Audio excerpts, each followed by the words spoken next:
Once a week, a park in South Minneapolis takes a step back in time. Yeah, modern and medieval clash when a group of history buffs take up arms against each other. In tonight's Maury Stories, Maury Glover shows us what the Society for Creative Anachronism is all about. We are very passionate about whatever we do. On a warm summer night at Brackett Field Park in Minneapolis, people are doing everything from playing basketball to jogging. But one of their outdoor activities makes this urban oasis look more like a battlefield from centuries gone by. Geeky people getting together and geeking out with each other is just a blast. Every Tuesday night, about 24 history enthusiasts practice the art of war from another age. They take up swords and shields to work on the methods and techniques of armored combat. There's a lot of living history in there because we're basically recreating the best parts of history. The combatants wear real suits of armor and chainmail and fight at real speed. But their swords are made of rattan, a grass with long fibers that sags instead of splinters, with styrofoam tips on the ends instead of steel. All of the participants are members of the local chapter of the Society for Creative Anachronism, an international organization devoted to bringing history to life. They study and create mostly European cultures from before the 17th century, from combat and arts and sciences to feasting and throwing weapons.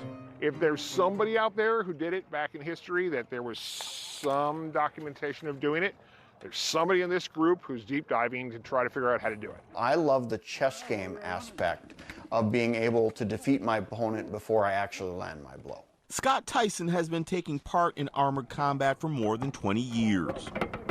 He goes by the adopted alter ego Vladimir Radescu in what has become an all-consuming pastime. It's mostly a tactile thing.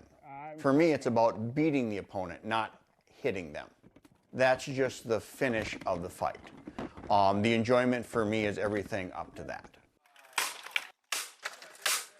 Tyson not only suits up for armored combat practice, he also makes his own armor in his armory shop in his basement in Roseville. So you do occasionally get some bruises. Part of the trick is you wear good armor, that protects most of it. Tyson and his wife, Sally Weston, who goes by the alter ego Petronella Fitzallen, got involved with the group while looking for something they could do together after they got married.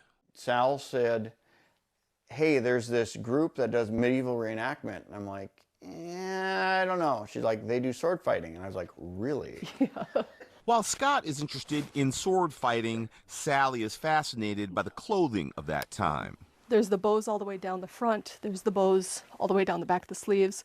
The sleeves hit the ground. So far, she's made more than 30 period-accurate costumes for herself. They say she who dies with the most fabric wins. I don't actually believe that, but I might die with the most clothes. And her husband, who isn't afraid to go medieval when he's not wearing 65 pounds of stainless steel. At our heart, we're dressing up in funny clothes and playing with our friends. At this point in my life, more people know me as Vlad than know me as Scott. So it's really been an amazing journey that we have no intention of ever ending. Tyson says even after all these years, their group gets a wide range of reactions from people passing by their practice at the park. Strange looks, curious people, and we're always happy to talk to people because we're always looking for more friends to enjoy our geek with. But those who get caught up in this fantasy world hope the Ode to the Middle Ages takes the crown for years to come. A, it's fun. It is so much fun. B, it's educational. Learning stuff is just so amazing. And to do it on a hands-on kind of basis, it just makes it so much more enriching. For Maury Stories, Maury Glover, Fox News.